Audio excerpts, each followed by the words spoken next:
Assalamualaikum warahmatullahi wabarakatuh.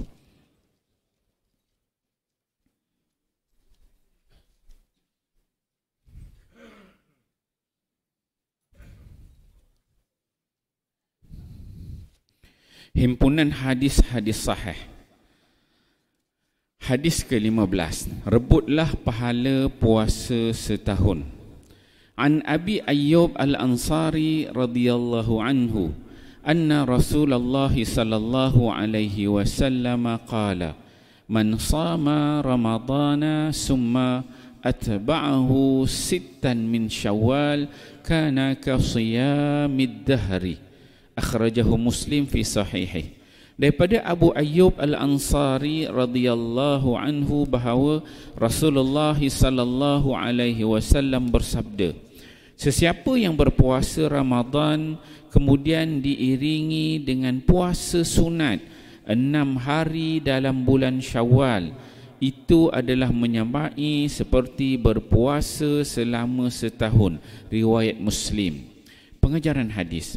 Allah Subhanahu wa taala dengan sifat rahimnya telah mengurniakan kepada umat Nabi sallallahu alaihi wasallam yang berpuasa dengan bersungguh-sungguh di bulan Ramadan akan memperolehi ganjaran puasa setahun apabila diikuti dengan 6 hari puasa sunat dalam bulan Syawal.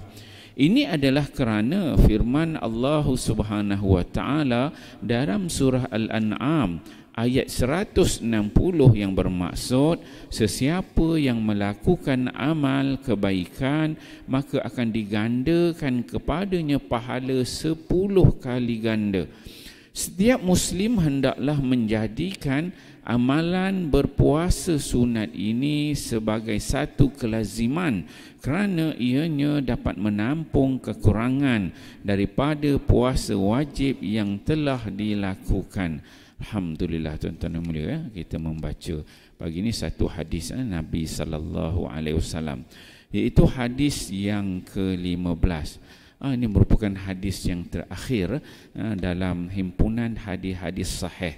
Maksudnya ada 3 kitab Jakim ni, 20 hari ni 27 Ramadan habis dah. Hadis-hadis yang berkaitan dengan Ramadan, puasa ni dalam 3 jilid Jakim ni kita dah habiskan semuanya. Dan ni pun dah sampai ke ujung, dah menceritakan selepas daripada Ramadan ke alim lah dah kita semua berkaitan hadis-hadis sahih. Jadi hadis yang terakhir ini dalam jilid ini, Nabi sallallahu alaihi wasallam memberikan peringatan kepada kita umatnya supaya merebut puasa yang nilainya sama dengan 1 tahun. Hadis ini diriwayatkan oleh Abu Ayyub Al-Ansari. Abu Ayyub salah seorang sahabat Nabi sallallahu alaihi wasallam, yang mana Nabi sallallahu alaihi wasallam bila Nabi berhijrah ke Madinah, Nabi sampai dekat Quba, kemudian daripada Quba masuk ke Madinah, pekan Madinah itu, maka Nabi sallallahu alaihi wasallam melepaskan unta dia. Jadi orang-orang Madinah pada ketika itu masing-masing mengharapkan supaya Nabi duduk singgah dekat rumah dia. Bagi masing-masing, Nabi kata biarkan unta tu yang decide nak duduk dekat rumah siapa. Jadi kalau Nabi buat keputusan, takut orang ini kecil hati, orang ini kecil hati, orang ini kecil hati. Jadi Nabi bagi binatang, standard level binatang aja yang bagi buat keputusan kan. Jadi lepaskan unta Nabi kata unta tu dekat mana unta tu berhenti, jadi Nabi akan duduk dekat rumah orang itu. Cuma Abu Ayyub Al-Ansari dia cerdik.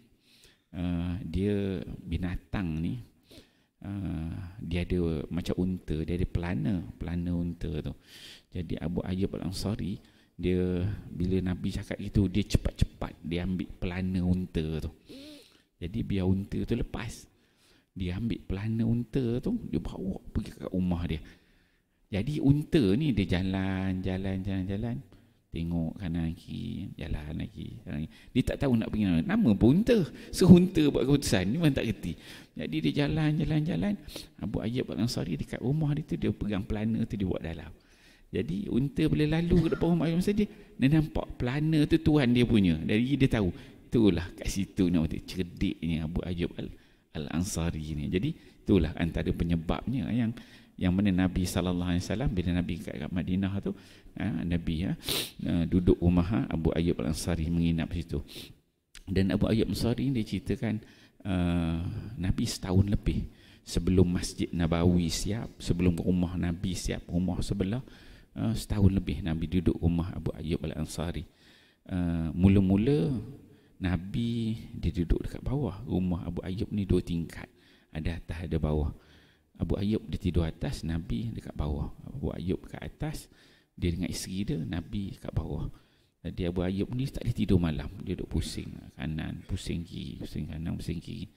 Lelah dia jumpa Nabi, dia takut tak boleh tidur ya Rasulullah. Dia kata, bagaimana aku duduk lagi atas sedangkan Nabi tu dekat bawah. Nabi dia kata okey je, tak ada masalah. Dia kata tak boleh, dia tak boleh tidur. Maka kemudian dia suruh hormat dia pada Nabi tu, suruh Nabi duduk atas, dia duduk bawah, baru dia boleh tidur. Dan banyaklah kalau kita pergi, kalau tuan-tuan pergi Masjid Nabawi tu, kalau pergi umrah lah, betul-betul depan makam Nabi tu dia ada satu tempat macam kotak tu, depan tu dekat luar tu, itulah rumah Abu Ayyub Al-Ansari. Search dekat Google dia ada tanda itu. Okey, hadis ni, hadis Abu Ayyub Al-Ansari, dia menceritakan bahawa Nabi SAW berkata, Nabi kata, man sama Ramadan, siapa yang berpuasa pada bulan Ramadan, summa, kemudian dah habis Ramadan puasa, sempurna puasa. Dia kata summa dekat sini, kemudian sini memberi maksud man sama Ramadan, maksudnya orang yang dah sempurna puasa, bukan orang yang tak berpuasa. Maksudnya orang yang dah puasa, dah full sempurna puasa, summa, kemudian lah habis puasa cukup 30 hari, kemudian atba'ahu thittan min syawal, kemudian habis je Ramadan, dia ikuti dengan 6 hari dalam bulan Syawal, dia berpuasa sunat pula. Maka kata Nabi, kana kasiyamid dahri, maka dia punya pahala dia seperti dia berpuasa 1 tahun. Ni kelebihan bagi siapa? Bagi orang yang berpuasa Ramadan, kan? Bagi orang yang berpuasa Ramadan, kemudian lebihnya Ramadan tu, hebatnya Ramadan, pada sebelum Ramadan orang dah cerita dah Ramadan, Rejab dah cerita, Syakban dah cerita, sampai masuk Ramadan. Habis Ramadan pun dia sambung lagi nak ceritakan hebatnya Ramadan. Habis Ramadan pun ikut lagi 6 hari puasa tu pun disebabkan dia puasa Ramadan. Tapi ada orang salah faham. Dia kata kalau dah puasa 1 tahun tak payah Ramadan lah ke, dia ambil puasa 6 je kan. Itu cover ke 1 tahun. Itu dia salah faham. Jadi insya-Allah tuan-tuan mulia, bila kita baca hadis ni, insya-Allah habis Syawal ni, nanti habis Ramadan kita teruskan dengan puasa 6. Cuma adalah perbezaan pandangan ulama.